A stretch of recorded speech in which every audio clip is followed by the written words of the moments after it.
तुम कायर हो, कायर। तुम सिर्फ बातें कर सकते हो, सिर्फ बातें। तुम्हें कुछ नहीं आता है। तब है तो कुछ करो, करो कुछ। तुम्हें मेरी आवाज आ रही है?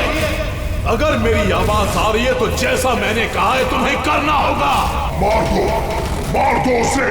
मेरा कहा मानो और जो मैंने कहा है वो करो तुम। मार दो उसे। योर ऑनर, सारे गवाह और सबूत यही साबित कर रहे हैं कि खून प्रीतिका ने ही किए हैं।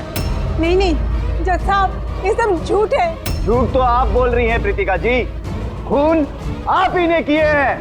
नहीं जज साहब, मैं बेकसूर हूँ जज साहब, निर्दोष हूँ मैं। Your honour, your honour. हाँ, मैं सुन रहा हूँ। बोलो, क्या कहना है तुम्हें? योर ऑनर, मेरे फाजिल दोस्त नीलेश जी के पास अपने डिफेंस में पेश करने के लिए कुछ है ही नहीं। कोर्ट का कीमती वक्त जाया न किया जाए। योर ऑनर, कोर्ट का वक्त बेशक कीमती है, लेकिन उससे भी कहीं ज्यादा कीमती है एक बेकसूर इंसान की जिंदगी। मैं साबित कर दूंगा। मेरा कहा मानो और जो मैंने कहा है वो करो। Order, order. फैसला सुनाने से पहले अदालत 2 घंटे के लिए स्थगित की जाती है। That's all.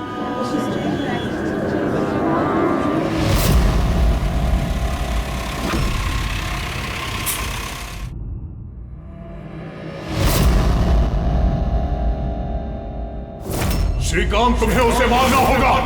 तुम कर सकते हो ये। उसे जिंदा रहने का कोई हक नहीं है। उसका मरना जरूरी है। मार दो श्रीकांत।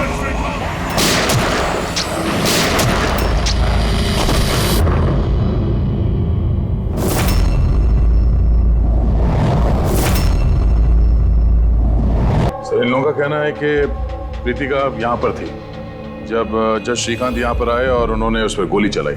उसके बाद वो यहाँ पर आकर खुद को गोली मार दी। उस वक्त, मतलब जब ये सब हो रहा था, उस वक्त यहाँ पर जो लोग थे वो कहाँ है? वो लोग कोर्ट रूम में।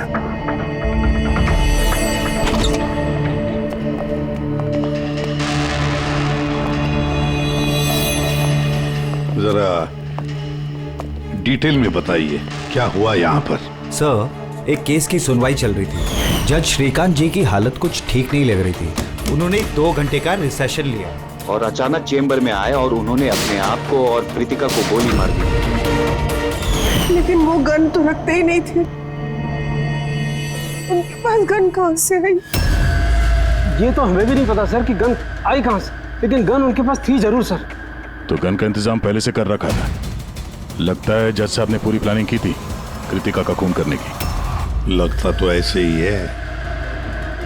वैसे जज साहब की इस केस में कोई पर्सनल इन्वॉल्वमेंट थी? नहीं सर, ऐसा तो कुछ भी नहीं था। कृतिका के साथ कोई व्यक्तिगत दुश्मनी?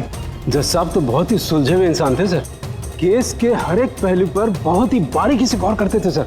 मुझे पिछले कई दिनों से लग रहा था कि कुछ ना कुछ गलत जरूर है उनके साथ। मैम, क्या जज साहब की तबीयत ठीक नहीं थी? वो तो मुझे नहीं पता, लेकिन हाँ, उनको कुछ अजीब अजीब सी आवाजें सुनाई दे रही थी। वो सब हम एक बार। आ जाइए श्रीकांत, खाना लगा रही हूँ।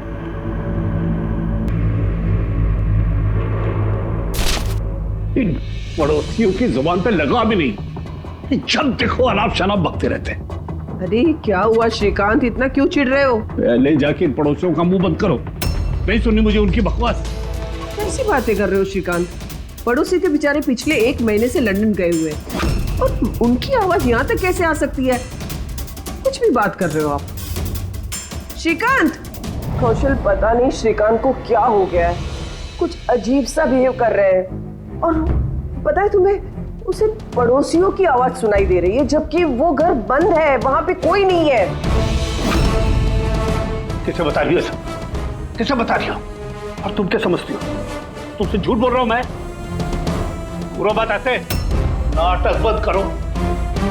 बताओ, तुम लोगों ने इस घर में क्या छुपा रखा है? बताओ मुझे, बताओ।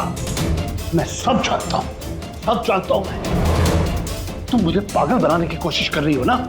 हैं? श्रीकांत, ये तुम्हें क्या हो गया है? हाँ, अपनी हालत देखो क्या बना के रखी है। पर यहाँ पे कोई नहीं है, किसकी आवाज सुनाई दे रही है तुम्हें? सुनाई दे रही है, मुझे उनकी आवाजें सुनाई दे रही। यही है, लेकिन मैं किसी की नहीं सुनूंगा, किसी की नहीं सुनूंगा। कहीं उन्हें कोई दिमागी बीमारी तो नहीं थी? नहीं सर, 15 अप्रैल तक तो ठीक थे, लेकिन हम रेड कैंडी हॉस्पिटल गए थे ना, उसके बाद ये सब कुछ होने लगा था उनके साथ। Red candy hospital? जी सर, इस हॉस्पिटल में चल के पता करते हैं कैसा क्या हुआ था वहां पे कि ये जज साहब अचानक ऐसा बर्ताव करने लगे। सर, इस केस में आखिर बचा ही क्या है? जिस आदमी ने खून किया उसी ने अपने आप को मार लिया। वही तो पता लगाना है ना फ्रेडी, वही तो पता लगाना है कि एक जज ने अपने सामने वाले आरोपी को गोली क्यों मार दी, खून क्यों किया, और तो और उसके बाद में अपने आप पर भी गोली चलाई। क्यों? सर, हॉस्पिटल अथॉरिटी ने बताया कि जज श्रीकांत यहाँ पे साइकियाट्रिक ट्रीटमेंट के लिए नहीं बल्कि डेंटिस्ट से मिलने के लिए आए थे। कौन है डेंटिस्ट? कौन है? Sir, doctor Raman. Hello sir, बताइए मैं आपकी क्या मदद कर सकता हूँ? फिलहाल तो आप डॉक्टर रमन को बुलाइए और उनके असिस्टेंट को भी। डॉक्टर रमन, 15 अप्रैल को जज श्रीकांत आपसे मिलने आए थे ना यहाँ? जी हाँ सर, लेकिन सर उनकी मौत से मेरा क्या लेना देना? मुझसे सवाल क्यों? देखिए, हम बस ये जानना चाहते हैं, जब वो आपसे मिले थे तो वो दिमागी तौर से बीमार लग रहे थे? नो सर, मुझे तो ऐसा कुछ नहीं लगा। सर, उनको दिमाग की कोई बीमारी नहीं है और 9 साल से डॉक्टर रमन के पेशेंट है वो। 9 साल से? मतलब आप लोग उसके बारे में बहुत कुछ जानते होंगे। बहुत कुछ नहीं सर, सब कुछ। कुछ और क्या जानते हैं जरा बता सकते हैं? सर, अभी बताने के लिए तो सिर्फ इतना ही है कि वो बहुत शॉर्ट टेम्पर्ड थे, बहुत जल्दी उन्हें गुस्सा आ जाता था, but he was not delusional. अगर उन्हें कोई दिमागी बीमारी नहीं थी तो फिर उन्हें वो आवाजें क्यों सुनाई दे रही थी? क्या हुआ क्या था उन्हें? पर सर, आप इसमें मेडिकल एक्सप्लेनेशन क्यों ढूंढ रहे हैं? हम लोग इतने मेडिकल एक्सप्लेनेशन क्यों ढूंढ रहे हैं? दया, कोई भी आम इंसान ऐसे ही अचानक से उठकर किसी पर गोली चलाता है, क्या ये नॉर्मल हो सकता है? नहीं, कुछ ना कुछ तो गड़बड़ जरूर है, कुछ तो हुआ है, पर क्या?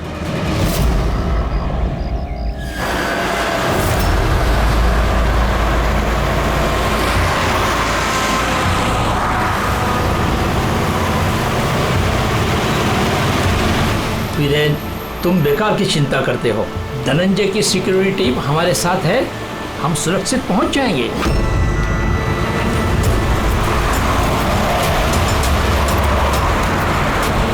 वो बात तो ठीक है, लेकिन आपको धमकियां मिल रही हैं। देखो वीरेन, हमारे कामों में धमकियां मिलती रहती है और ऐसी धमकियों से मुझे डर नहीं लगता है। देखो, डर तो मुझे भी नहीं लग रहा, क्योंकि मुझे धनंजय और उसकी टीम पे पूरा भरोसा है।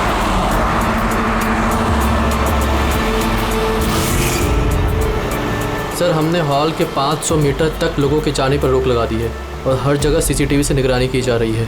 ये बहुत आसान है धनंजय, कायर मत बनो। हम जानते हैं इस काम को तुम पूरा करोगे, वो भी अपने हाथों से। तुम सुन रहे हो ना धनंजय, तुम बुज़दिल नहीं हो तुम बुज़दिल। कायर मत बनो, इस काम को तुम पूरा करोगे। सर, क्या बता रहे थे तुम ब्लॉक बी के अरेंजमेंट के बारे में? सर, मैं ब्लॉक बी के बारे में बात नहीं कर रहा था। सर, आप ठीक है ना? आपकी तबीयत कुछ खराब लग रही है। मेरी तबीयत ठीक है, मैं ठीक हूँ।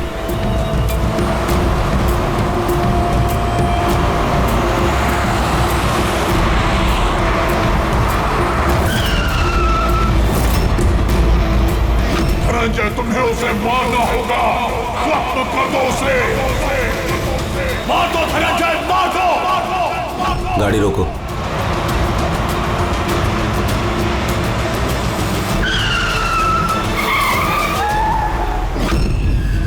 ये इसने गाड़ी क्यों रोक दी? सर, क्या हुआ? शाबाश धनंजय, अपना मिशन पूरा करो। मार दो उसे। याद रहे धनंजय, तुम गायब नहीं हो, तुम ये कर सकते हो। धनंजय यहाँ क्यों आ रहा है? मार दो धनंजय, उसे गोली मार दो। सोचो मत। मैं देखता हूँ। ओके। क्या बात है धनंजय, गाड़ी क्यों रुकवा दी?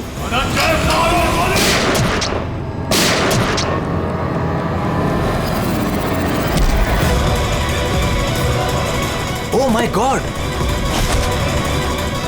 संजीव जी, आपको क्या हो गया? धनंजय, ये क्या कर दिया तुमने?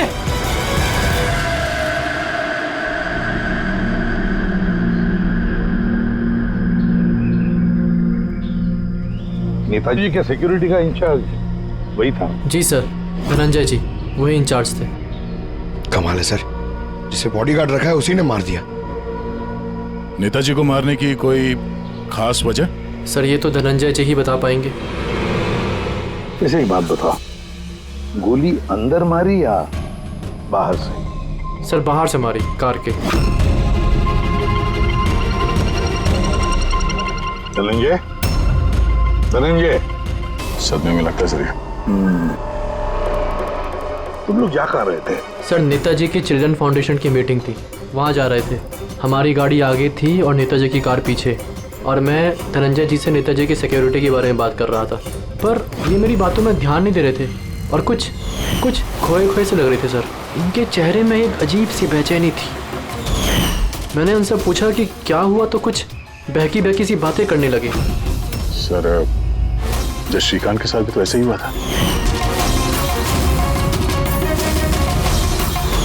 कहीं ये दोनों केस एक जैसे तो नहीं है? और कोई साथ में था नेताजी के? वीरेंद्र जी सर। वीरेंद्र जी? जी सर। आप नेताजी के साथ थे ना? हाँ सर, मैं ही था। नेताजी ने आपको कुछ बताया इस धनंजय के बारे में? सर नेताजी हमेशा धनंजय की तारीफ किया करते थे। उनकी जान को खतरा था। अभी कुछ दिन पहले ही धनंजय ने उनकी जान बचाई थी। बड़ी अजीब बात है सर, कुछ दिन पहले जिस आदमी ने नेताजी की जान बचाई, आज उसी ने उनका खून कर दिया। एक गोली मारने के बाद धनंजय ने भागने की कोशिश की? नहीं सर, खुद को गोली मारने की कोशिश की थी सर। बड़ी मुश्किल से सिक्योरिटी वालों ने उन्हें रोका था सर। कमाल है सर, जज श्रीकांत ने खून करने के बाद अपने आप को गोली मार दी और इसने भी अपने आप को गोली मारने की कोशिश की। काम करते हैं, धनंजय को ब्यूरो ले चलते हैं, वहीं से उससे पूछताछ करेंगे। और फिर एक बात समझ में नहीं आ रही है दया, खून करने के बाद खूनी अपने आप को गोली मार लेता है, क्यों? मेरा बेटा कहाँ है? मुझे उससे मिलना है। श्री नेताजी के सिक्योरिटी इंचार्ज धनंजय की माँ। उसे यहाँ क्यों लाए हो? देखिए, आपके बेटे ने नेताजी का खून किया है। जी नहीं, मेरा बेटा किसी की हत्या नहीं कर सकता। वो तो खुद बीमार है, उसकी दिमागी हालत ठीक नहीं है। क्या बीमारी है आपके बेटे को? पिछले कुछ दिनों से उसे कुछ आवाजें सुनाई देती है।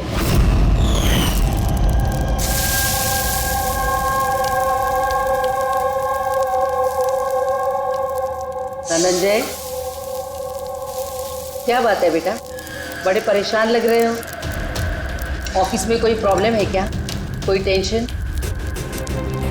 2 दिनों से तुम मेरे साथ भी ठीक से बात नहीं कर रहे हो। कोई तो है यहाँ। सुनो ना, मैं तुम्हारी फेवरेट सब्जी बना रही हूँ, पालक की। इस घर में कोई तो है जो मुझसे बात कर रहा है। अरे मैं ही तो बड़बड़ा रही हूँ, दूसरा कौन बात करेगा घर में? कोई तो है हमारे अलावा इस घर में जो मुझसे बात कर रहा है। माँ, कोई तो है इस घर में हमारे अलावा। माँ, मुझे अजीब सी आवाजें सुनाई दे रही हैं। कोई मुझसे बात कर रहा है। हम दोनों के सिवा कोई नहीं है बेटा घर में। कोई है जो मुझसे बातें कर। बंद हो गई आवाज, फिर से आ रही है। कोई तो है माँ। कोई नहीं है, कोई नहीं है। अरे कोई तो है माँ यहाँ पर। कोई नहीं है बेटा, तुम यहाँ आ जाओ। लगता है तुम्हारी तबीयत ठीक नहीं है, हमें डॉक्टर के पास जाना चाहिए। लेकिन ऐसा तो स्किज़ोफ्रेनिया में होता है। स्किज़ोफ्रेनिया? हाँ, जैसे कि आप सभी लोग जानते हैं कि स्किज़ोफ्रेनिया एक मानसिक बीमारी होती है। ऐसे में पेशेंट को बहुत सारी आवाजें सुनाई देती हैं, लोग ना होने के बावजूद भी दिखाई देते हैं और पेशेंट अपने आप को मारने की कोशिश भी करता है। क्या आप मुझे बताएंगे कि इन दोनों पेशेंट की उम्र क्या थी? श्रीकांत जी की उम्र 50 साल और धनंजय 42 साल का। लेकिन इस उम्र में स्किज़ोफ्रेनिया नहीं होता। क्या मैं उनसे मिल सकती हूँ? मुझे पेशेंट से बात करनी है। हाँ बिल्कुल पूर्वी।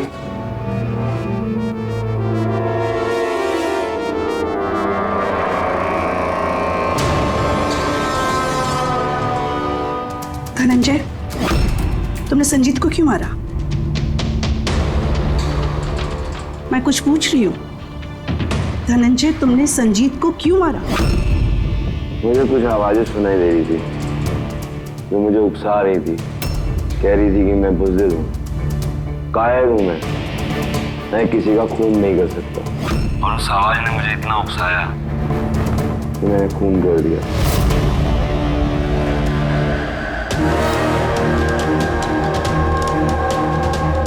और ये तुम्हारा गाल? ये गाल क्यों सूजा हुआ है? मेरे दांत में इन्फेक्शन है। जज श्रीकांत, उनके दांत में भी इन्फेक्शन था सर। मेरे बेटे के भी दांत के इलाज के बाद ही उसकी तबीयत खराब रहने लगी। क्या? दांतों का इलाज करवाया उसके बाद में तबीयत खराब हो गई? किस डेंटिस्ट के पास इलाज करवा रहा था वो? Doctor Raman, red candy hospital. Red candy hospital गए थे ना, उसके बाद ये सब कुछ होने लगा था उनके साथ। है ना बड़ा अजीब कोइंसिडेंस। धनंजय और श्रीकांत दोनों का भी दांत का प्रॉब्लम, दोनों का डेंटिस्ट भी एक, और ट्रीटमेंट के बाद दोनों की तबीयत भी बिगड़ जाती है। ये कैसा कोइंसिडेंस? गड़बड़ है, बहुत बड़ी गड़बड़ है।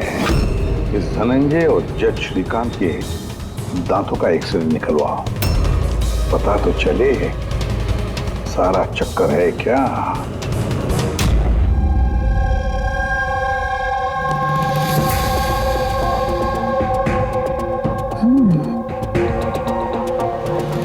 ये क्या हो सकता है? सर, ये देखिए। क्या? ये मार्क्स। हाँ यार, दांतों में ये क्या है? फॉरेन ऑब्जेक्ट जैसा। एग्जैक्टली, ऊपर से दोनों आदमियों के दांतों में है।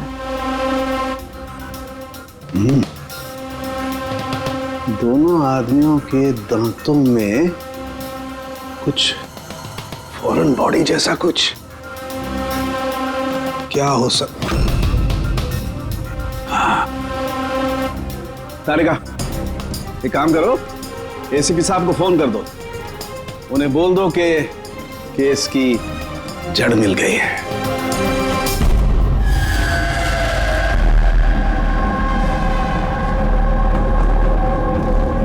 ये देखो बॉस, दोनों के दांतों में इस तरीके की चिप। ये तो बग है। हाँ, ये बग ही है। सर, ये तो जासूसी में इस्तेमाल होने वाला ट्रांसमीटर जैसा कुछ है। बॉस, इसके जरिए ही श्रीकांत और धनंजय को वो आवाजें सुनाई देती थी। तो ये चिप ट्रिगर का काम कर रही थी। इसी के जरिए वो उकसाने वाली आवाजें उनके कानों तक पहुंच रही थी और वो लोग किसी की जान तक लेने को मजबूर हो गए। मुझे तो लगता है ये काम डॉक्टर रमन का ही है। उन्होंने ही दांतों की ट्रीटमेंट की थी। पूछताछ करनी पड़ेगी डॉक्टर रमन से, और एक एक्सपर्ट को भी बुलाओ। ट्रांसमीटर के बारे में पूरी जानकारी लेते हैं उससे। डॉक्टर रमन, दांत में ट्रांसमीटर लगाने का काम कब से शुरू कर दिया आपने? ट्रांसमीटर? हाँ। किस ट्रांसमीटर की बात कर रहे हैं आप सर? उसी ट्रांसमीटर की बात कर रहे हैं जो जज श्रीकांत और सिक्योरिटी ऑफिसर धनंजय के दांत में फिट किया गया था। देखिए, मेरा यकीन कीजिए, मैंने कोई ट्रांसमीटर नहीं लगाया है। ये क्या बकवास कर रहे हैं आप? डॉक्टर साहब, दांतों में ट्रांसमीटर क्यों लगवाएंगे? सर, आप हमारे हॉस्पिटल को बर्बाद करने पे तुले हैं। डॉक्टर रमन हमारे हॉस्पिटल के जिम्मेदार डॉक्टर हैं सर। ये इस तरह का काम हरगिज नहीं कर सकते। और इस तरह का काम यहाँ पे हुआ तो है। हमें श्रीकांत और धनंजय के दांत से ये ट्रांसमीटर मिला है, और इन्हीं ट्रांसमीटर्स की वजह से वो दोनों भी स्किज़ोफ्रेनिक बन गए। सर, वो दोनों मेरे बहुत पुराने पेशेंट हैं। श्रीकांत 9 साल और धनंजय 2 साल। सर, भला मैं अपने पेशेंट के साथ ऐसा क्यों करूं? ये तो आप बताइए ना, क्यों लगाया ट्रांसमीटर? मेरा यकीन कीजिए, मैंने कोई ट्रांसमीटर नहीं लगाया। क्योंकि डॉक्टर रमन के पास ट्रांसमीटर बनाने और उससे मोलार इम्प्लांट्स की ट्रेनिंग ही नहीं है। ये सिर्फ डॉक्टर हैं, दांतों के अच्छे डॉक्टर। और सर हम यहाँ पे दांत लगाते हैं, बनाते नहीं। दांत तो बाहर से ऑर्डर देने पे आता है। कहाँ से ऑर्डर करते हैं आप ये दांत? डेंजा बायोकेयर। डेंजा बायोकेयर। रेडी पंकज, डॉक्टर रमन की चेम्बर्स अच्छी तरह से चेक करो, एक एक कोना छान मारो। और कितने लोगों के दांत इम्प्लांट किए हैं? जी लगभग 20 लोगों का। अच्छा, तुम सभी लोगों के नाम और पता चाहिए हमें। दया सर, हो सकता है इन 20 लोगों की जान को खतरा हो।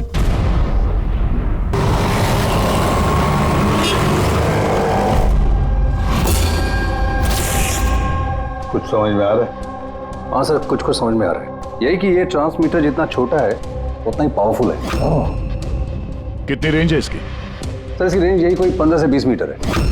यानी अगर इस ट्रांसमीटर से किसी को कम्युनिकेट करना है तो उसे 15 से 20 मीटर के दायरे में रहना होगा। इसकी फ्रीक्वेंसी हम लोग ट्रैक कर सकते हैं? बिल्कुल ट्रैक कर सकते हैं, लेकिन उसके लिए हमें पहले ये जानना होगा कि ये ट्रांसमीटर कितने हर्ट्ज पे काम करता है। तो पता लगाओ कितने हर्ट्ज पे काम करता है ये, क्योंकि फ्रीक्वेंसी हमारे लिए बहुत जरूरी है। जहाँ पर ये फ्रीक्वेंसी एक्टिव होगी वहीं पर हमारा खोज ही होगा। ठीक है सर, आप थोड़ा सा वक्त दे दीजिए, मैं जल्दी पता लगाने की कोशिश करता हूँ। ठीक है। ये कहानी आके रुक जाती डॉक्टर रमन के नाम पर। सारा का सारा शब्द डॉक्टर रमन पे ही है। लेकिन सर वो अपने पुराने पेशेंट का खून क्यों करेगा? हाँ सर, हॉस्पिटल एडमिनिस्ट्रेटर बता रहा था कि ऐसा ट्रांसमीटर बनाने की काबिलियत डॉक्टर रमन में नहीं है। तो शक के घेरे में तो ये कविता और वीरेन भी है। हो सकता है इनमें से किसी ने मारा। हो सकता है, बिल्कुल हो सकता है, लेकिन ये जो भी है वो 15 और 20 मीटर के दायरे में ही काम कर रहा है। जो 20 लोगों के बारे में क्या पता चला? नहीं सर, उनका आपस में कोई कनेक्शन नहीं है। यहाँ तक कि श्रीकांत और धनंजय ये भी एक दूसरे को नहीं जानते थे। फिर भी अभी उन 20 लोगों से जाकर मिलो, उनसे पूछो क्या उनके साथ भी वैसे हो रहा था जैसे धनंजय और श्रीकांत के साथ हो रहा था क्या? और एक बात, लॉर्ड चेंबर और चेंबूर, पता लगा वहां पर कितने सेलफोन एक्टिव थे उस खून के दौरान। और देख, उस दांत बनाने वाली कंपनी में जाकर पूछताछ करो, देखो कौन हो सकता है जो दांत में ट्रांसमीटर फिट कर सकता है।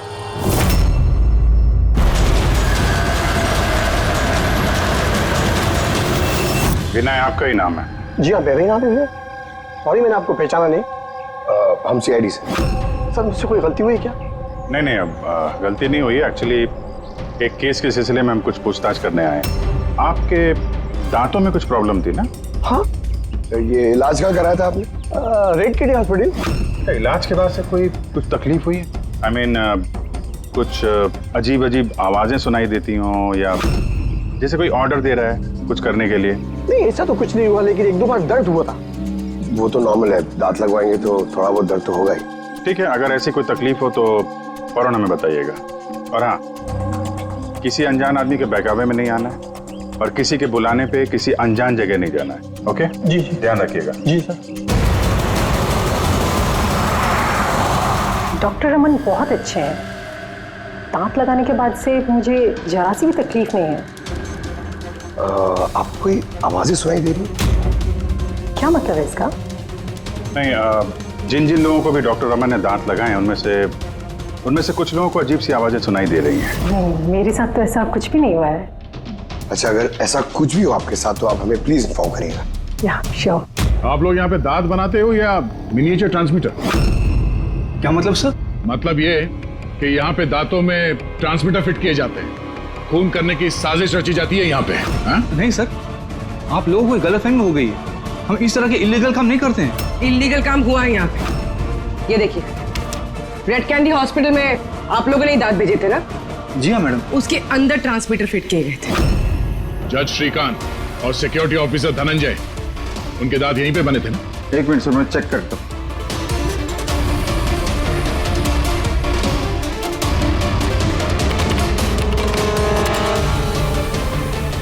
हाँ सर, दांत तो यही बने हैं, लेकिन अगर वो हमारी एम्प्लॉय रूपाली होती जिसने ये दांत बनाए हैं तो सच्चाई पता चल जाती।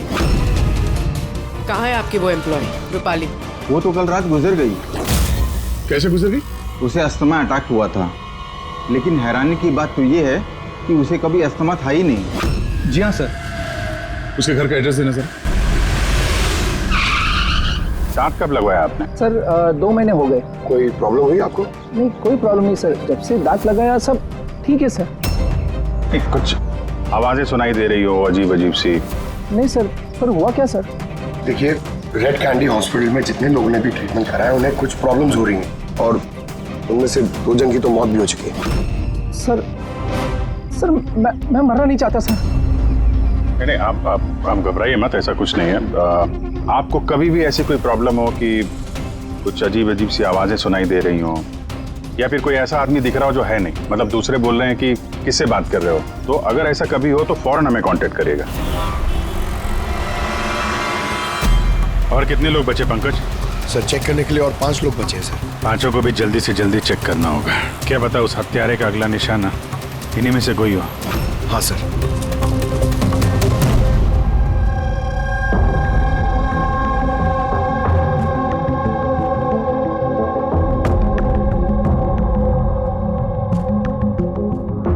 हाँ भाई, पता चला कि नहीं कुछ? सर मैं ऑलमोस्ट पहुंच गया, बस थोड़ी सी देर और सर। हाँ फ्रेंड, जज श्रीकांत और संजीत का संबंध है सर।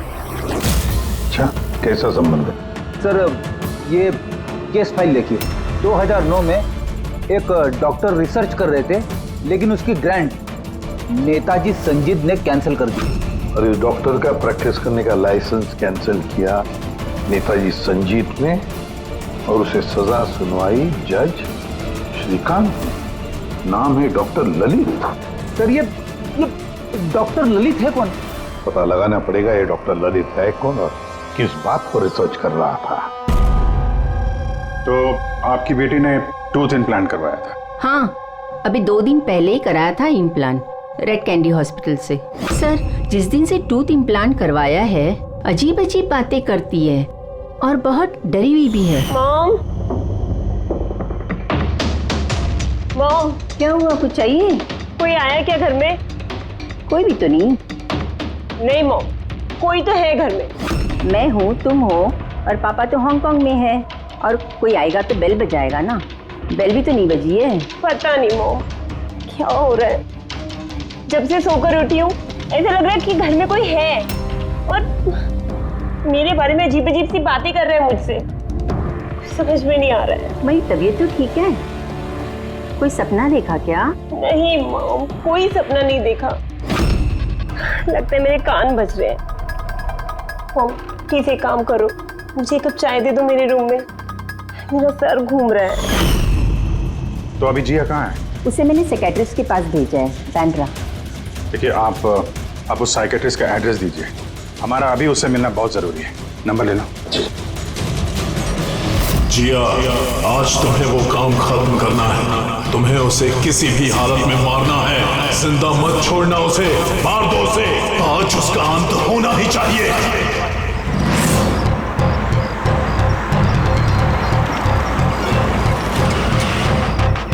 कहाँ जाएंगे मैडम? जेके मार्केट। उसे कहो तुम्हें जेके मार्केट जाना है। मैंने कहा मैडम कहाँ जाएंगे? जेके मार्केट। जी बैठिए।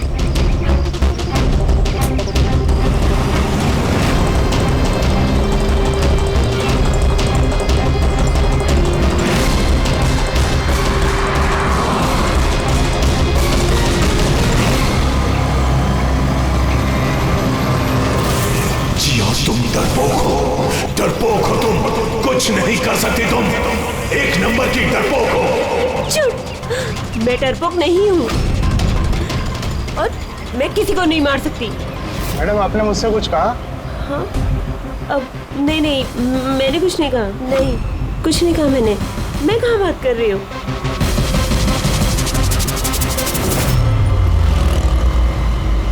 जिया, तुम्हें उसे मारना होगा। तुम उसे जिंदा नहीं छोड़ सकती, तुम्हें उसे मारना होगा जिया, मारना होगा तुम्हें। नहीं, मैं किसी का खून नहीं करूंगी, किसी का भी नहीं। अरे भैया, गाड़ी क्यों रोक दी? मैडम गाड़ी आगे नहीं जाएगी। क्यों नहीं जाएगी? मैंने कहा ना मैडम, गाड़ी आगे नहीं जाएगी। अगर ले जाना ही नहीं था तो बैठाया क्यों? मैडम आप उतरती है या मैं गाड़ी से उतर जाऊं?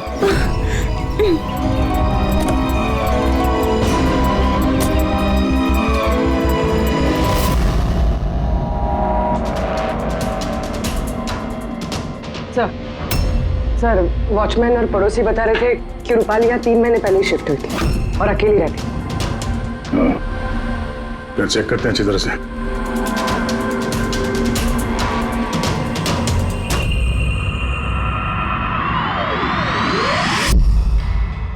ये क्या है?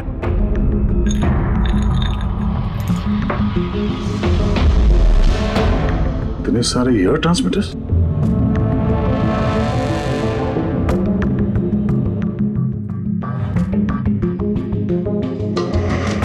डॉक्टर रमन के पेशेंट्स की पूरी डिटेल्स भी है इसमें। ये देखो।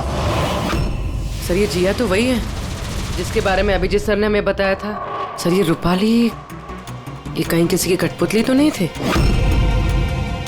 हो सकता है, शायद खुनी को पता चल गया होगा कि हम लोग रूपाली तक पहुंच जाएंगे, इसलिए मार दिया उसे।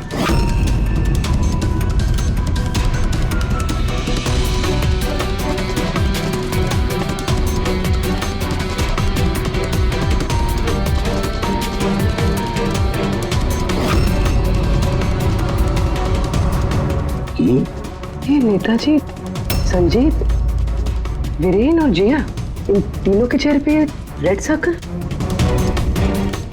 नेताजी के चेहरे पे क्रॉस मारा हुआ है। नेताजी तो मारे गए, अब बचे ये वीरेन और ये जिया। मतलब अगला नंबर इनका है।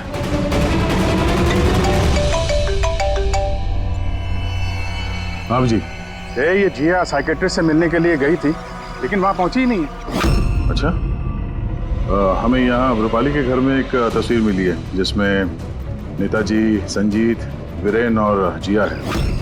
ये नेताजी के चेहरे पे तो क्रॉस मारा हुआ है, पर इन दोनों के चेहरे पे लाल पेन से सर्कल बना हुआ है। कहीं ऐसा तो नहीं कि ये जिया वीरेन को मारने के लिए गई हो? एक काम करो, तुम वीरेन को अलर्ट करो, पता करो वो कहाँ है। तब तक मैं जिया की लोकेशन ट्रैक करता हूँ और हम लोग मिलते हैं। ओके? या सर वीरेन को फोन लगाना।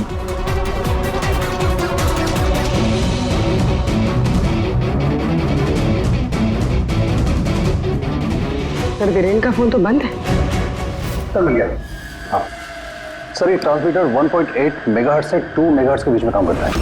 ग्रेट। 1.8 मेगाहर्ट्ज से 2 मेगाहर्ट्ज पर। हाँ सर। मेरी बात ध्यान से सुन लो। हाँ, पहले तो फ्रेडी ने कमाल कर दिया है। हाँ, रिसर्च करके ऐसा नाम निकाला है जिसका कनेक्शन इस नेताजी संजीत और जज श्रीकांत के साथ है। उस आदमी का नाम है डॉक्टर ललित। हाँ, डॉक्टर ललित। यस, मुझे तो ये डॉक्टर ललित ही बहुत गड़बड़ लग रहा है दया। मुझे तो उसी पे शक होने लगा है, क्योंकि डॉक्टर ललित का कुछ साल पहले इस नेताजी संजीत ने प्रैक्टिस करने का लाइसेंस कैंसिल कर दिया था और फिर इस डॉक्टर ललित को जज श्रीकांत ने सजा सुनवाई। और हुआ क्या? पहले खून हुआ जज श्रीकांत का और फिर उसके बाद में नेताजी संजीत मारा गया। ये खून कौन कर सकता है? ये डॉक्टर ललित ही कर सकता है। उसी का कनेक्शन है इन दोनों के साथ। बस अब डॉक्टर ललित जिस फ्रीक्वेंसी पर ऑपरेट करता है वो फ्रीक्वेंसी भी पता चल गई। हाँ, टेक्नो एक्सपर्ट ने ये बता दिया है, 1.8 मेगाहर्ट्ज से लेके 2 मेगाहर्ट्ज तक। बस अब इस फ्रीक्वेंसी पर हम टैप करेंगे डॉक्टर ललित को। पता चलेगा ये डॉक्टर ललित किस किस से बात करता है और क्या बातें करता है। और दया, ये रेडियो फ्रीक्वेंसी 1.8 मेगाहर्ट्ज से 2 मेगाहर्ट्ज हमारे सारे पुलिस स्टेशन और रेडियो लाइन्स को बता दो। अब देखते हैं कब तक भाग पाए ये डॉक्टर ललित। इस फ्रीक्वेंसी पे कोई हरकत नजर नहीं आ रही। जब भी बोलेगा पकड़ा जाएगा। पूरी मुंबई इस फ्रीक्वेंसी को हर 5 किलोमीटर में ट्रैक कर रही है। अगर जिया वीरेन को मारने निकली है तो वो खूनी 1.8 या 2 पे जरूर आएगा। जाओ जिया, अपने काम को अंजाम दो।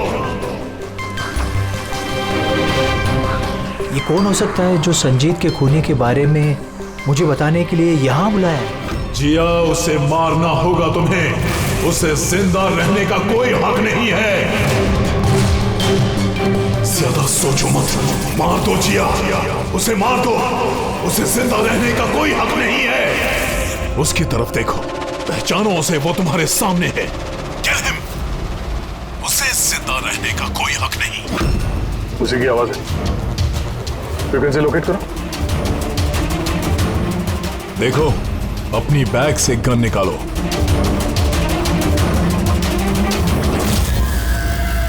जिया, तुम कायर नहीं हो। Shoot him, shoot him.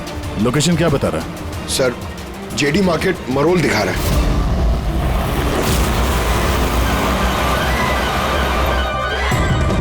Come on जिया, मारो, मारो उसे। सर, ये क्या हो रहा है? ये मुझे क्यों मारना चाहती थी?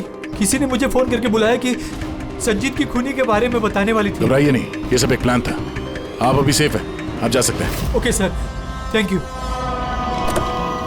तो खूनी यहीं कहीं होगा। भीड़ में मिक्सअप हो गया है। सिग्नल यहीं है, देखते हैं।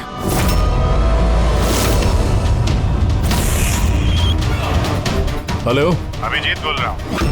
कभी हमसे भी मिल लिया करो।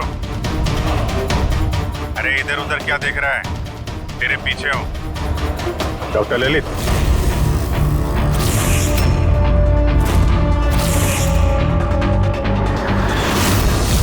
हॉस्पिटल के एडमिनिस्ट्रेटर पवन। मुजरिम चाहे कितने भी नाम बदल ले, चाहे कितने भी भेस बदल ले, एक ना एक दिन शिकंजे में फंस ही जाता है। क्यों? चलो। जज श्रीकांत और नेताजी संजीत, इन लोगों का खून क्यों करवाया तुमने? उससे बदला लेना चाहता था। बदला? लोगों ने मेरी जिंदगी बर्बाद कर दी थी। कैसा बदला? मैं एक होनहार डॉक्टर हूँ। मैं स्किज़ोफ्रेनिया नाम की बीमारी पर उसके ट्रीटमेंट के लिए एक्सपेरिमेंट कर रहा था, वो भी वर्थलेस लोगों पर। मेरी असिस्टेंट जिया ने एचओडी वीरेन को कंप्लेन कर दी और एचओडी वीरेन ने नेताजी संजीत से मेरी ऑफिशियल कंप्लेंट कर दी। और नेताजी संजीत ने तुम्हारा ये एक्सपेरिमेंट रुकवा दिया? हाँ, मेरा प्रोजेक्ट बीच में ही रुक गया। तो फिर जेल किस लिए गए थे तुम? मेरी लापरवाही की वजह से एक आदमी की मौत हो गई थी। जज श्रीकांत ने मुझे बिना कुछ सोचे समझे 10 साल की सजा दे दी। मेरे डॉक्टर होने का रुतबा छीन गया मुझसे। तो इन लोगों को मार के अपना खोया हुआ रुतबा हासिल कर रहे थे तुम। रमन और रूपाली, इन दोनों का क्या इन्वॉल्वमेंट था? जेल से बाहर आने के बाद मैंने अपने दुश्मनों को ट्रैक करना शुरू कर दिया। मैं उनके अंदर एक डिवाइस फिट करना चाहता था जिससे उनको कुछ पता ना लगे। डॉक्टर रमन और रूपाली मेरी इसमें मदद कर रहे थे। उन लोगों ने कैसी मदद की? जब श्रीकांत और जिया को दांतों में प्रॉब्लम थी, वो अपने चेकअप के लिए डॉक्टर रमन के क्लिनिक पे जाते थे। नेताजी संजीत के दांतों में कोई प्रॉब्लम नहीं थी, बल्कि उनके बॉडीगार्ड धनंजय को दांतों में प्रॉब्लम थी। मैंने उसे फ्री डेंटल चेकअप का लालच दिया और डॉक्टर रमन के क्लिनिक पे भेज दिया। डॉक्टर रमन ने उन्हें नया दांत लगाने की सलाह दी और मेरे कहने पे रूपाली ने उनके दांतों में डिवाइस फिट कर दिया। और रूपाली सब करने के लिए मान गई? हाँ, क्योंकि मैं रूपाली से प्यार करता था। हम दोनों ने मिलकर एक डेंटल क्लिनिक खोला था। रूपाली इस काम में मेरी मदद कर रही थी। तो फिर उसका खून क्यों किया तुमने? क्योंकि जब श्रीकांत और नेताजी के मरने से आप उस तक पहुंच जाते और वो मेरा नाम ले देती, इसलिए मैंने उसे हमेशा हमेशा के लिए चुप करा दिया। फिर बदला लेने के लिए क्या कुछ नहीं किया तुमने? इतनी सफाई से खून किए तो फायदा क्या हुआ? आखिर में पकड़े गए ना? मेरा मिशन किसी को मारना नहीं था सर, मैं बस अपने आप को जीनियस साबित करना चाहता था। मैं चलते फिरते इंसानों को हथियार बना सकता था। अगर यही दिमाग किसी अच्छे काम में लगाते तो आज मुजरिम नहीं बनते और जिंदगी भर जेल की सलाखों के पीछे सड़ते नहीं। दरवाजा खोलो, कोई है बाहर? दरवाजा खोलो। लगता है हमारी आवाज सुनने वाला कोई नहीं है बाहर।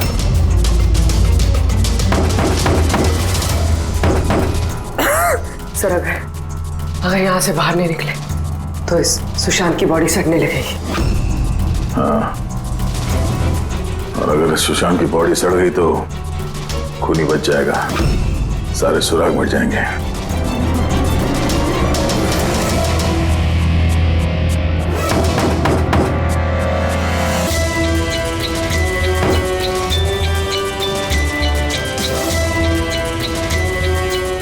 ऑक्सीजन भी बहुत कम है। हाँ बोली, चाहे कुछ भी हो जाए हमें दरवाजा खोलना ही पड़ेगा।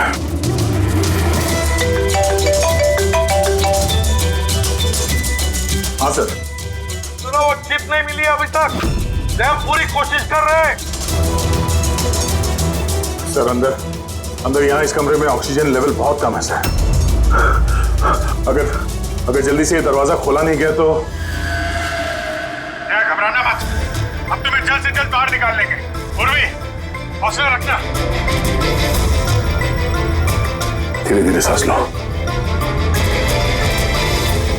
आराम से।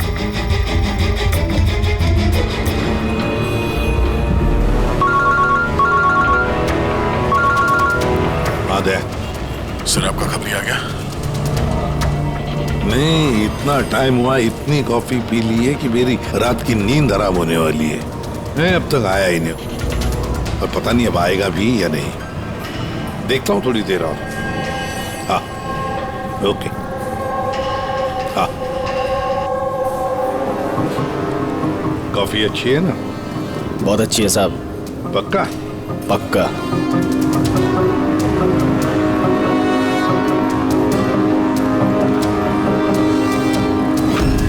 बिल? मैंने बिल दिया साहब। Thank you. सभी चोर लुटेरों ठगों के लिए सुनहरा मौका। अगर दम है तो मेरे 10 करोड़ रुपए चुराओ और साथ में रुशदा हीरा भी पाओ।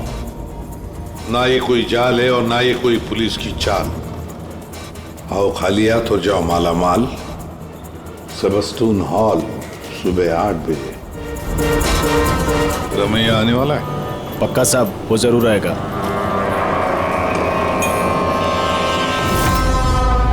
मैं आप सबका बहुत बहुत बहुत स्वागत करता हूं। पुलिस, घबराइए मत। मैं ये कहना चाहता था कि पुलिस और दुनिया की नजरों में आप चाहे चोर, उचक्के, डाकू, लुटेरे कुछ भी हो सकते हैं, लेकिन मेरी नजर में नहीं। मेरी नजर में आप सिर्फ कलाकार हैं। ऐसे कलाकार जिनकी उंगलियों में जादू है, और इस जादू को रोकने के लिए मेरा यकीन कीजिए यहां परिंदा भी पर नहीं मार सकता। अब मैं आप लोगों को एक बहुत ही राज की बात बताने जा रहा हूं।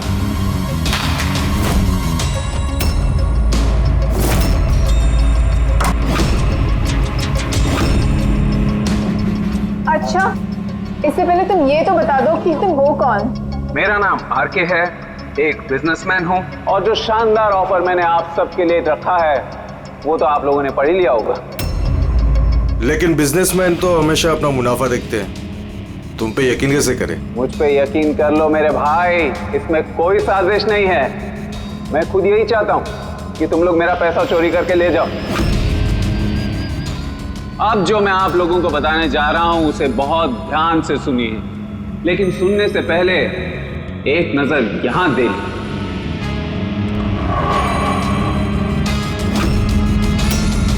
तो क्यों ना इस हीरे का साक्षात्कार किया जाए।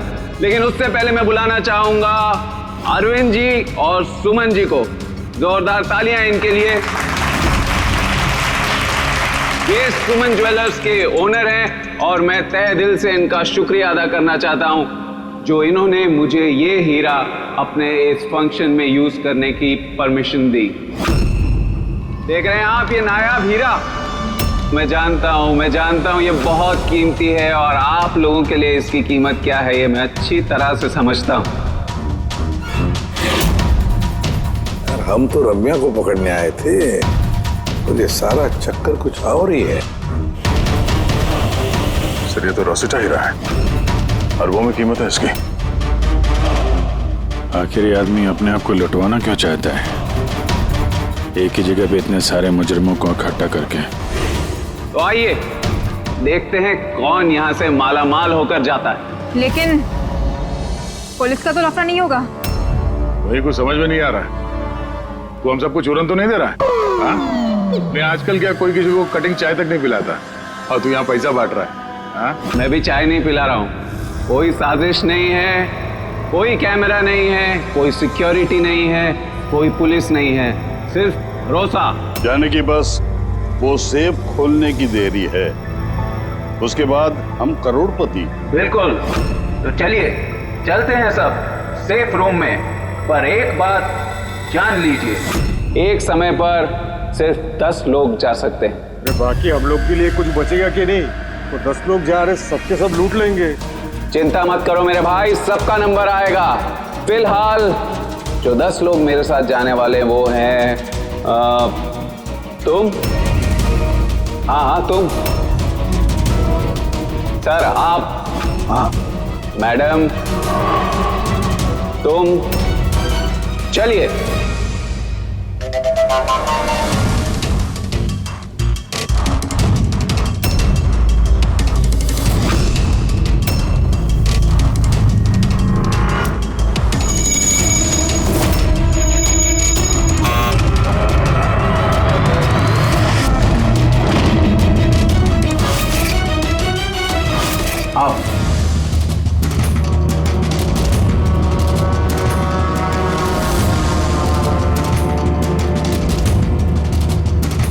आप लोगों को ये ना लगे कि आपके साथ कोई हेरा फेरी की जा रही है। मैं खुद यहां पर ये हीरा आपके सामने रख रहा हूं।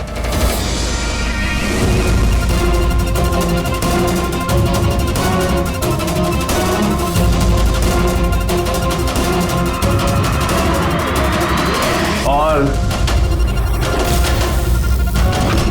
ये हैं वो 10 करोड़ रुपए जो बेसब्री से आप सबका इंतजार कर रहे हैं। एक और बात मैं आप सबको बता दूं, इस कमरे में ना कोई सीसीटीवी है ना हिडन कैमरा। तो क्या आप लोग तैयार हैं अपनी जिंदगी बदलने के लिए? मेरे को मालूम था अपनी जिंदगी एक दिन यू टर्न मारेगी और मैं खुद का हेलीकॉप्टर में उड़ेगा, लेकिन मेरा हेलीकॉप्टर तुम्हारे हेलीकॉप्टर से पहले उड़ जाएगा। मैं और मेरी टीम अब ये तिजोरी बंद कर देंगे। शीतल, पिंकी, अमर, सुवीर, ये मेरी टीम है। आइए।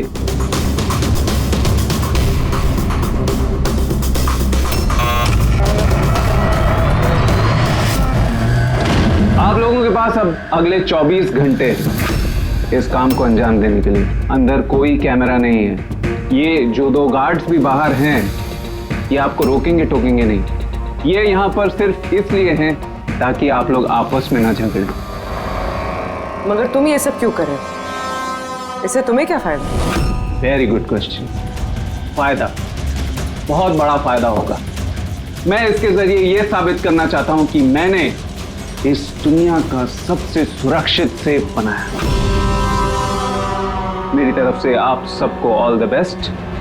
अपनी अपनी कला दिखाने के लिए आप लोगों के पास अगले 24 घंटे हैं, लेकिन 12 से 4 तक ये कमरा बंद रहेगा।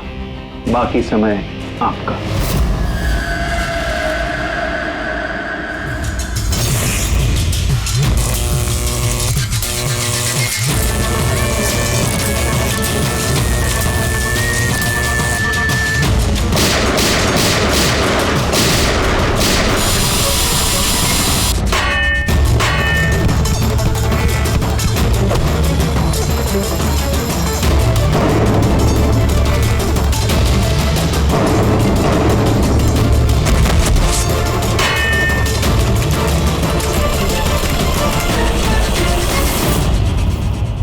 चलो चलो, बहुत हो गई कोशिश। 12 बज गए, टाइम खत्म हुआ। बाकी की कोशिश 4 बजे के बाद होगी। चलिए।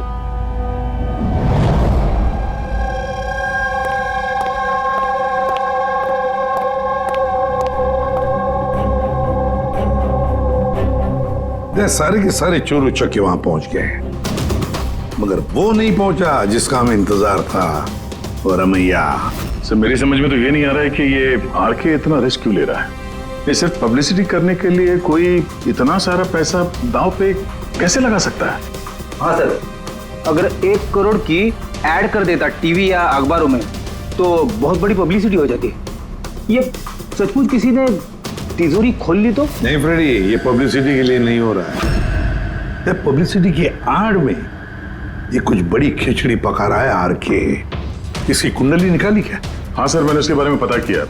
वो तिजोरी बनाने के बिजनेस में काफी साल से हैं, पर पिछले 2 साल से उसका धंधा कुछ मंदा चल रहा था और मार्केट में उड़ती उड़ती खबर ये है कि ये कुछ बड़ा करने वाला है। कर दिया ना उसने सर। ये चोर और लुटेरों को दावत देने से बड़ा कारनामा और क्या हो सकता है? सर उन तीनों चोरों की कुंडली निकाल ली जो पार्टी में बात कर रहे थे। उसमें एक को तो मैं अच्छी तरह से जानता हूं, दिनकर। दुनिया का कोई भी सेफ हो यूं चुटकी में खोल लेता है। 10 साल के लिए जेल में था वो। हाँ सर, और 2 साल पहले ही जेल से छूटा है। बाहर निकलने के बाद शराफत की जिंदगी जी रहा है। तो फिर 2 साल बाद अचानक फिर से जुर्म की दुनिया का दरवाजा खटखटाने क्यों पहुंच गई? बाकी के 2? सर एक का नाम तो सिद्धेश, तिजोरी तोड़ने में एक्सपर्ट है सर। उससे बेटर तिजोरी कोई नहीं तोड़ सकता है। आरी का इस्तेमाल करता है, कभी वो सरिया का इस्तेमाल करता है, आग और लेजर से भी तिजोरी तोड़ता है सर। मतलब औजार एक्सपर्ट। तीसरा? अर्पिता नाम है उसका। जिम्नास्ट है, चुस्त और फुर्तीली, चीते की तरह भागती है और छिपकली की तरह बड़ी बड़ी बिल्डिंगों पे चढ़ जाती है। कीमती पत्थर और डायमंड्स परख सकती है सर। और सर वो अर्जुन सपोटा की बेटी है। अर्जुन सपोटा की बेटी? अर्जुन सपोटा दया, दुनिया का कोई भी ताला वो खोल सकता था, कोई भी ताला। चाबी बुलाते थे उसको, चाबी। हाँ सर भाई, 4 साल पहले उसकी मौत हो गई, मगर मरने से पहले अपना सारा हुनर और अपनी सारी कला अपनी बेटी को विरासत में दे गया। सर इतने सारे महारथियों को एक साथ एक छत के नीचे बुलाया गया, अब सिर्फ एक तिजोरी खोलने के लिए तो नहीं होगा। ऐसा लगता है कि किसी दूसरे जुर्म की प्लानिंग के लिए ये लोग वहां पे इकट्ठा हुए हैं। हाँ दया, और इस प्लानिंग का सारा राज उस तिजोरी में ही छुपा है। ये तिजोरी हमें खोलनी पड़ेगी।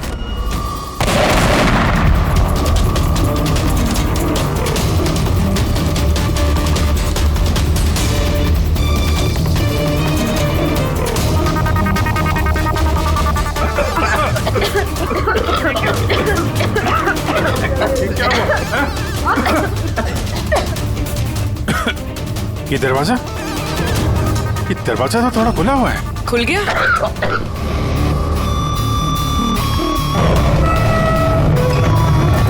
ओह नो। हीरा? Oh my God.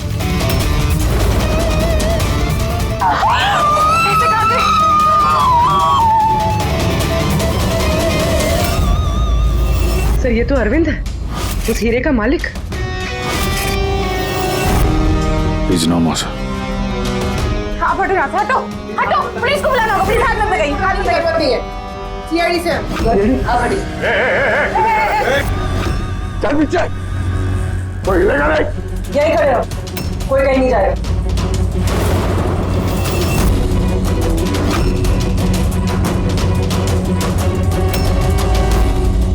गला दबा के मारा है इसको। गला दबा के मारा है। इस कमरे में तो सारे के सारे मुजरिम भरे हुए हैं। इन्हीं में से किसी ने किया होगा। बॉडी को फोरेंसिक लैब में भेज देते हैं। पता नहीं ये सब कैसे हो गया साहब, हम लोग तो यहीं पे थे। 12 से 4 बजे के बीच भी यहीं पे थे। वॉशरूम वगैरह नहीं गए? सर साथ में नहीं गए, अगर एक गया तो दूसरा यहीं पे होता। इस बीच अंदर कोई भी नहीं आया सर। मैंने सेफ रूम का कमरा अच्छी तरह से चेक किया, अंदर आने का सिर्फ एक ही रास्ता है और कहीं रास्ता है ही नहीं। सर अगर अंदर आने का एक ही रास्ता है तो ये अरविंद अंदर आया कब और कैसे? बाहर तो ये गार्ड्स थे। वही तो, अरविंद अंदर आया तो आया, लेकिन मारा भी तो गया। और जिसने भी मारा उसे, वो भी तो अंदर आया कब और आया कैसे?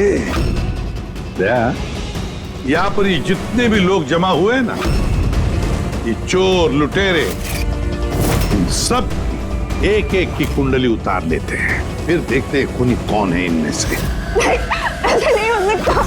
कहाँ है?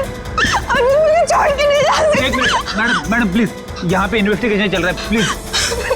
आप लोग कौन? सीआईडी। सीआईडी? सर मेरे सारे पैसे चोरी हो गए, हीरा चोरी हो गया। आफ्टर ऑल वो सेफ रूम खुला कैसे? अरे वाह, तुम्हें तुम्हारे पैसों की पड़ी है, हैं? यहाँ पर एक आदमी की जान गई है, खून हुआ है यहाँ पर, समझे? सर हाँ पूरे। एक सेकंड, सर सारुण के सर को कुछ मिला है।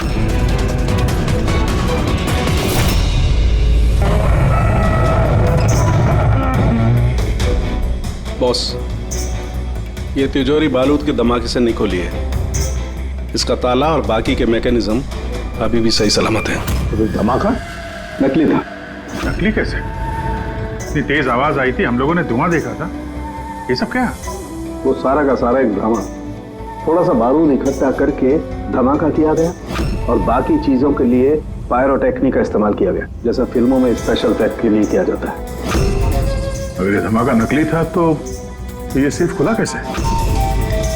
शायद ये सेफ पहले से खुला होगा। इम्पॉसिबल।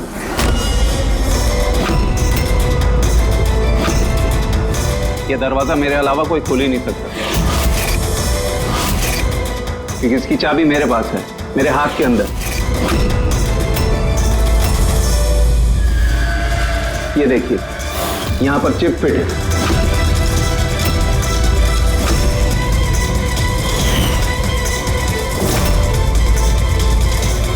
हाँ सर, सेफ रूम की चाबी RFID चिप में है, जो सिर्फ आरके सर के हाथ में लगी चिप की फ्रीक्वेंसी मैच होने पर ही खुलेगी।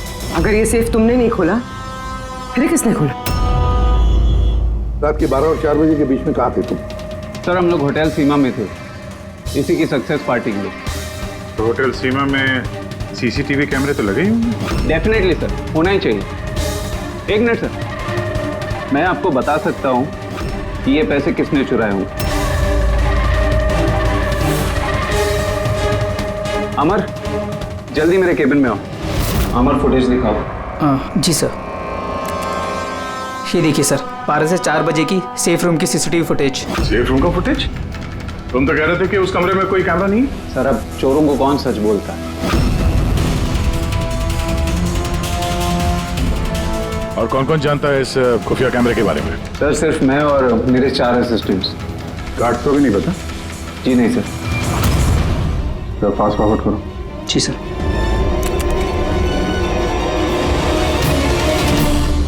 कैसे हो सकता है सर ये? 12 से 4 के बीच में कमरे में कोई नहीं आया था। वही तो, नहीं तो अरविंद दिखना चाहिए था। जरूर इस CCTV फुटेज के साथ किसी ने छेड़खानी की है। एक बात समझ में नहीं आ रही, ये अरविंद आधी रात को वहां करने क्या आया था? सर। हाँ बोले, तुम उनका स्टेटमेंट लिया? हाँ सर। उसका कहना है कि अरविंद को आधी रात में किसी का फोन आया था। फोन पे बात करते ही वो गुस्से में आ गया और घर से चला गया। फोन कहाँ से आया था? नंबर चेक किया? हाँ सर, प्राइवेट नंबर, इसलिए ट्रेस नहीं हो पाया। और अरविंद का फोन वो ट्रैक हुआ? सर उसका फोन वहीं पर ट्रेस हुआ है जहाँ पर ये तिजोरी वाला खेल चल रहा था। सर आप रेडी? वो तीनों चोर आ गए। देखिए, मुझसे पूछताछ करके आप सिर्फ और सिर्फ अपना वक्त बर्बाद कर रही हैं। मैं अभी जेल से छूट के आई हूँ। चोरी और मर्डर करके मैं दोबारा जेल क्यों जाना चाहूँगी? अगर चोरी नहीं करना चाहती थी तो वहाँ चोरों की पार्टी में क्यों गई थी? काफी ललचाने वाला इनविटेशन था वो, लेकिन ACP साहब, अब मैं बूढ़ा हो चुका हूँ। ब्लड प्रेशर की बीमारी है, हार्ट का प्रॉब्लम है मुझे। अब ये चोरी वोरी मेरे बस का काम नहीं। हाँ, टाइम पास करने मैं वहां गया था। अब आप ही बोलो सर, अगर कोई सामने से ये बोले कि आके पैसे लेके जाओ, तो कानून की नजर में ये चोरी तो नहीं हुई ना सर? तो तुम तिजोरी खोल नहीं पाए? तो कहीं इसी गुस्से में तुमने कहीं खून तो नहीं कर दिया? अब नहीं खुली तो नहीं खुली तिजोरी। तो क्या हुआ? Plan B। क्या प्लान B? क्या था प्लान B? आपको कुछ नहीं सर। चुपचाप बता समझा, वरना तू भी जानता है काफी चीजों के लिए मैं भी बहुत बदनाम हूँ। हाँ? वो लिंक रोड पे ज्वेलरी का शॉप है, कल वहां पे मैंने चोरी की थी। कितने बजे की थी चोरी? 11:30 से 4:30 के बीच पे। साइबर टीम की रिपोर्ट आ गई सर, CCTV फुटेज में छेड़छाड़ हुई है। 12 बजे से 4 बजे तक जब ब्रेक था सर, किसी ने फुटेज को लूप में लगा दिया। मतलब साफ है पंकज, वहां पर सीसीटीवी कैमरास लगे हुए हैं, ये आरके की टीम के अलावा और कोई भी नहीं जानता था। आरके की टीम का ही कोई है जो इस सब में मिला हुआ है।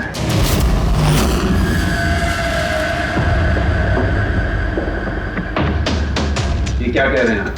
मेरी टीम में कोई गद्दार है? ये दूसरा सेफ रूम है ना? जी हाँ, मेरा ही डिजाइन है, उसी का दूसरा मॉडल समझिए। लगभग बहुत सारे फीचर्स भी सिमिलर है। यानी ये भी वैसे ही खुलता है तुम्हारे हाथ के चिप से? या मैं दिखा देता हूँ आपको।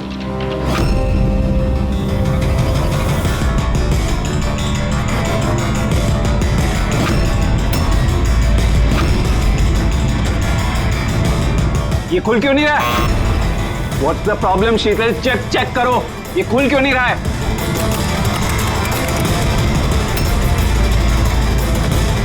सर पता नहीं क्या हुआ, सेफ रूम खुलना तो चाहिए था। एक मिनट सर, मैं चेक करता हूँ।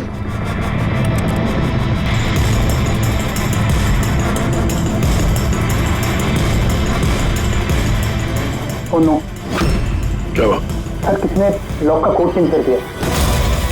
कोड? ऐसा कैसे हो सकता है? कौन कर सकता है ये?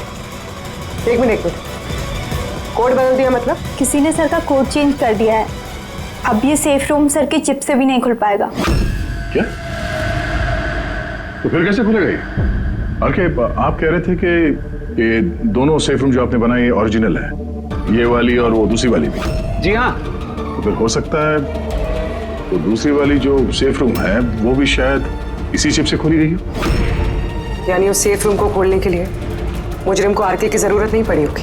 हाँ, उसी चिप से उसने वो सेफ रूम खोल दिया, पैसे लूट लिए वहां से और अरविंद का खून कर दिया। सर मुझे तो लगता है ये असिस्टेंट लोग ही हैं। सीसीटीवी फुटेज के बारे में सिर्फ इनको पता था। सर हम ऐसा क्यों करेंगे? अगर थोड़ी भी गड़बड़ होती है तो शक तो हम पे ही जाएगा ना। ऐसा क्यों करेंगे ये तो हमें पता करना पड़ेगा। आरके, आपके पास ये चिप को डिटेक्ट करने के लिए कोई डिवाइस है, कोई इक्विपमेंट? जी हाँ, मेरे पास एक रिमोट चिप रीडर है। गुड। दूसरा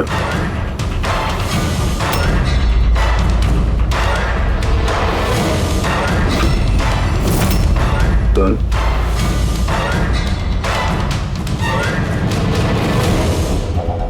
इनके तो किसी के हाथ में भी ये चिप नहीं है। हमारा फोर्थ असिस्टेंट अमर कहाँ है? अमर आया नहीं अभी और आएगा भी नहीं। कहाँ रहता है वो? पिंकी। आइए सर। सर चलिए। सर एक बात समझ में नहीं आ रही है, अगर ये सब अमर ने किया है तो फिर सिक्योरिटी वालों ने उसे देखा कैसे नहीं? सिक्योरिटी से फिर से पूछताछ करनी पड़ेगी। सीधे सीधे बता, तुम दोनों गार्ड में से कौन मिला हुआ है ज्वेलर अरविंद के खून में? मैंने कुछ नहीं किया साहब, मैंने कुछ नहीं किया। मेरा तो पेट खराब था जिसकी वजह से मुझे बार बार बाथरूम जाना पड़ रहा। पर सुशांत पूरे वक्त ड्यूटी पे था साहब। कहाँ है सुशांत? बुलाओ उसे। सुशांत को तो अभी आप लोगों ने फोन करके वापस बुलाया ना क्राइम सीन पर। क्या? हमने कब बुलाया? तो ऐसा तो नहीं कि बहाना बना के निकल गया हो सकता है। बेटी, इनसे सुशांत का एड्रेस ले लो और उस एड्रेस पे जाके चेक करो। तब तक हम लोग क्राइम सीन देखते हैं।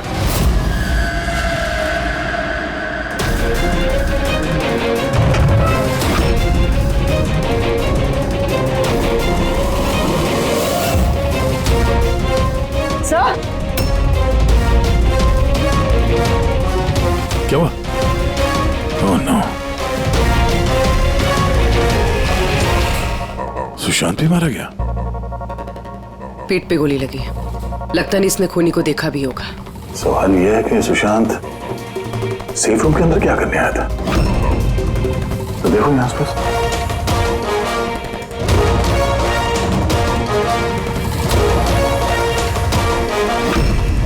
सर खून।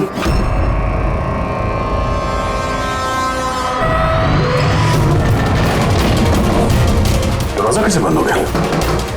दरवाजा किसने बंद किया? खोलो सर। नहीं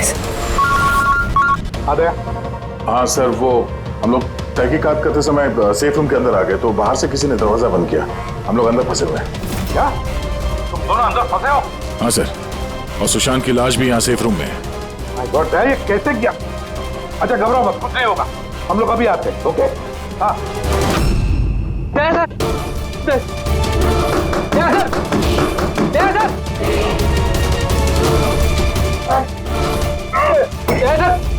घबराना मत, हम तुम्हें जल्द से जल्द बाहर निकाल लेंगे। पूर्वी, हौसला रखना।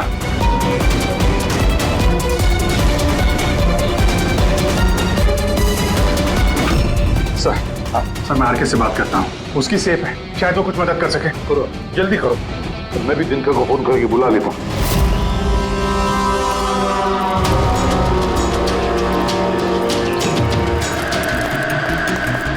अरे बॉस, दया और पूर्वी कैसे? यार फिलहाल तो ठीक है उनकी हालत, लेकिन तिजोरी में ऑक्सीजन खत्म होते जा रहा है। उस तिजोरी के साइज के हिसाब से वहां पे अभी बस 1 घंटे की ऑक्सीजन बची होगी। ओ माय गॉड, इसका मतलब 1 घंटे के अंदर अगर केस सॉल्व नहीं हुआ तो दया सर को नहीं कुछ नहीं होगा फ्रेडी, दया पूर्वी को कुछ नहीं होगा। क्या सर को एक बात बता, अमर की बॉडी में से कुछ मिला है ना तुझे? हाँ मिला बॉस। क्या मिला? यहाँ से मुझे एक चिप मिली है। तो इसका मतलब ये सारा किया कराया अमर का ही है। अरविंद का खून भी अमर नहीं किया है। सर ये चिप मिलने से तो बहुत अच्छा हो गया। शायद इस चिप की मदद से वो तिजोरी का दरवाजा खुल जाए, दया सर और पूर्वी बच जाए। नहीं खोल सकते बॉस, हम दरवाजा नहीं खोल सकते। क्यों नहीं खोल सकता? मतलब ये कि चिप पूरी तरह से जली हुई है, देखो यार। माय गॉड, असली मुजरिम अमर नहीं कोई और है। चिप खराब करके उसने सारे सबूत मिटा दिए। से पूर्वी और दया को बचाने के लिए और कोई तरीका नहीं है। तरीका है, तरीका है। दया और पूर्वी को बचाने के लिए हमारे पास सिर्फ 50 मिनट बाकी है, और इस 50 मिनट में हम पहुंचेंगे इस मुजरिम तक, जरूर पहुंचेंगे।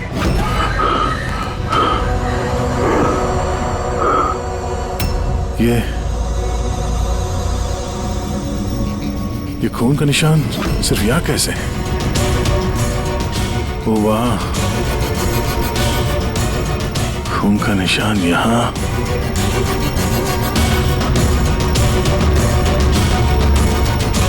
एक मिनट।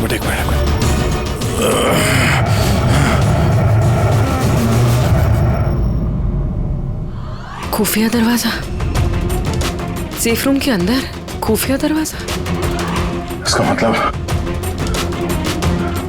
जब इसे गोली मारी तभी दरवाजा खुला था, इसलिए खून के निशान यहाँ पे भी है और इस खुफिया जगह की तरफ भी है।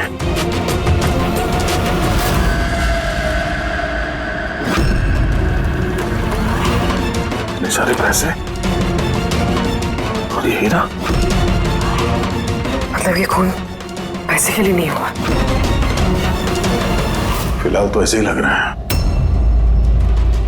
सर मतलब सुशांत यहाँ खड़ा होगा, इस खाली जगह की तरफ मुंह करके, और खूनी ने उसे पीछे से मार डाला। हाँ पूर्वी, मगर अब सवाल ये है कि ये सेफ रूम का दरवाजा खोल के अंदर करने क्या आया था सुशांत? चोरी का प्लान तो नहीं था इसका? सर अब सांस नहीं ली जा रही। हिम्मत रखो पूर्वी, ये दरवाजा खुलने ही वाला है। अभिजीत, यहाँ सेफ रूम के अंदर एक खुफिया कमरा मिला है जिसमें वो हीरा और पैसे रखे गए हैं। सब कुछ अंदर ही है? हाँ, ये देखो।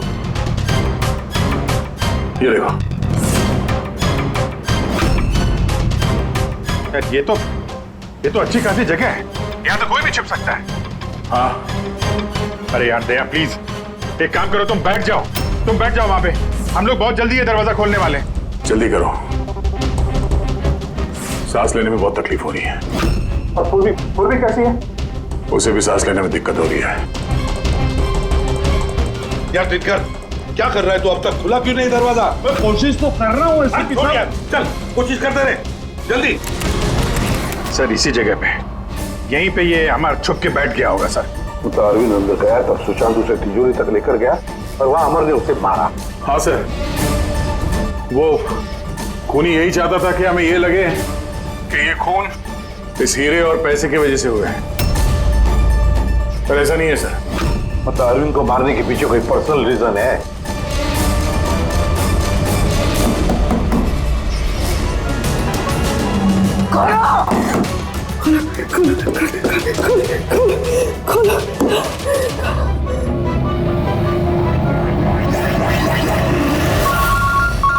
राहुल का फोन है। राहुल के स्पीकर फोन ऑन कर रहा हूँ। हाँ बोल। बॉस, एक बहुत बड़ा सुराग हाथ लगा है। क्या? जल्दी बता, टाइम नहीं है। सर अमर के कपड़ों पे से वही धुएं के पार्टिकल्स मिले जो एक्सप्लोजन के वक्त में हुआ था। हाँ तो क्या हुआ? ये ऐसे पार्टिकल तो हमारे भी कपड़ों पर है। नया क्या है? नहीं बॉस, पहले पूरी बात सुन लो। दया और अभिजीत के कपड़ों में धुएं के साथ साथ बारूद के भी ट्रेसेस थे, लेकिन इस अमर के कपड़ों में सिर्फ और सिर्फ धुआं है, समझे? अरे लेकिन उसके कपड़ों पर भी बारूद मिलना चाहिए। धमाके के वक्त वो वहीं मौजूद था। वही तो सुराग है कि ये आदमी उस वक्त वहाँ नहीं था बल्कि कहीं और था। बॉस, अब यही बात हमें खूनी तक पहुंचाएगी। ये अमर धमाका होने के बाद यहाँ आया। पंकज, तुम दिनकर के साथ रहो, हम लोग सीसीटीवी फुटेज चेक करते हैं। चलो बजे। खूनी मिल गया, हमारी कस्टडी में। That's good news, sir. Sir वो चिप नहीं? नई चिप नहीं मिली उसके पास। अरे तो मतलब सर, हम लोग दया सर और पूर्वी को बाहर निकाल नहीं पाएंगे? निकालेंगे। सॉरी एसीपी साहब, मेरी जिंदगी भर का अब अनुभव धरा का धरा रह गया। ये सिर्फ मैं नहीं खोल सकता, अब इन्हें भगवान ही बचा सकता है। एक मिनट दिनकर, इन्हें तो भगवान बचाएगा ही, पर इसे भी बचाएगा। सुवीर नाम है इसका। किसी की थी सारी प्लानिंग। सर ये आरके का असिस्टेंट? हाँ, दया और पूर्वी की तरह ये भी एक एक सांस के लिए मोहताज हो जाएगा। क्यों दिनकर? सही कर रहे ना हम? तुम्हारे बेटे सुवीर को उस सेफ में बंद करके।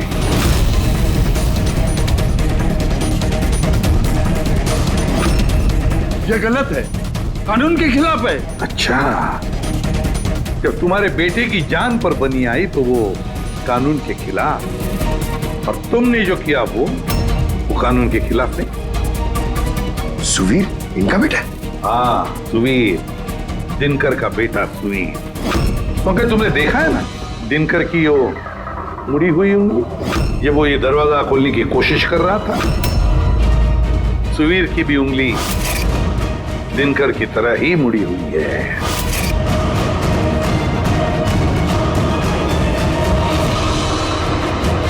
तो क्या हुआ? मुड़ी हुई उंगली तो किसी की भी हो सकती है, मगर इस केस में जेनेटिक्स का कमाल है। चाहे तो डीएनए टेस्ट कर सकते हैं, लेकिन रिजल्ट आने में बहुत देर हो जाएगा और सुवीर दम तोड़ चुका होगा। क्यों? हाँ, है वो मेरा बेटा। अगर उसको कुछ हुआ तो अंदर दया और पूर्वी भी मर जाएंगे।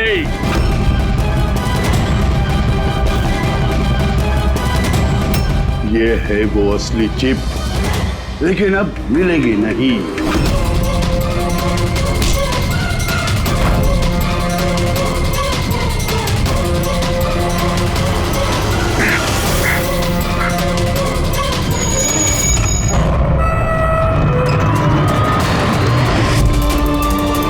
दया, दया, दया, दया आंखें खोलो। उठ जा, दया। एम्बुलेंस। किस बात का बदला लेना चाहते थे तुम, आरके और अरविंद? उनकी वजह से मैं 10 साल जेल में था। मगर पुलिस रिकॉर्ड में तो ऐसा कुछ नहीं लिखा। मुझे भी बहुत देर बाद पता चला कि इसके पीछे उनका ही हाथ था, क्योंकि मैंने उनके यहाँ कई चोरियां करके उनकी नाक में दम कर रखा था। पापा को उन पर शक था और इस शक को यकीन में बदलने के लिए पापा ने मुझे आरके के पास नौकरी करने के लिए भेजा। और जब तुमने कंफर्म कर दिया कि आरके और अरविंद ही है दिनकर के जेल जाने के पीछे, उसके बाद दिनकर ने साजिश रचनी शुरू कर दी। तो क्या गलत किया मैंने? मेरी जेल जाने के बाद मेरी बीवी और बच्चे पैसे पैसे के लिए मोहताज हो गए, मगर किसी ने मदद नहीं की उनकी। मेरी बीवी डिप्रेशन में चली गई, उसने आत्महत्या कर ली। ये सुशांत और अमर भी तुम लोगों के लिए काम कर रहे थे? जी सर, सुशांत को हमने पैसे दिए थे दूसरे कार्ड के खाने में दवाई मिलाने के लिए, जिससे उसका पेट खराब हो गया और हमें अपने जुर्म को अंजाम देने का मौका मिल गया सर। अमर को 1 करोड़ रुपए दिए थे हमने उस सेफ का कोड बदलने के लिए, इसलिए एक चिप उसके पास थी और एक हमारे पास। और अमर का इस्तेमाल किया तुमने अरविंद को मारने के लिए भी? अमर से अरविंद को देर रात को फोन करवाया और झूठ बुलवाया कि आरके अरविंद को धोखा दे रहे हैं। और अरविंद भागते भागते यहाँ तक आया, इस सेफ डिपॉजिट वॉल्ट तक, अपनी मौत के मुंह में। जी सर, हमने यही सोचा था कि अरविंद को वहीं मार देंगे और सेफ रूम में डाल देंगे और किसी को पता नहीं चलेगा। हमारी किस्मत खराब थी सर कि उसी वक्त दूसरा गार्ड वहां पहुंच गया और मजबूरी में हमें उसे उस कमरे में छुपाना पड़ा जहां पैसा और हीरा था। फिर धमाका होने का इंतजार किया उसने ताकि धुएं की आड़ में बाहर निकल सके।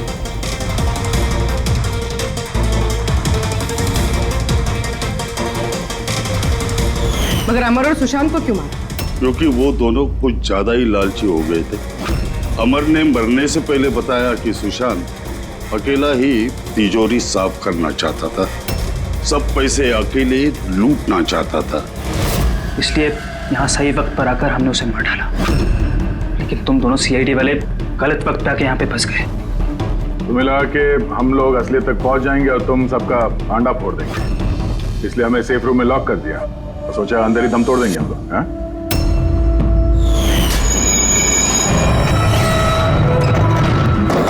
बदले की आग में तुमने 3 लोगों की जानें ले ली।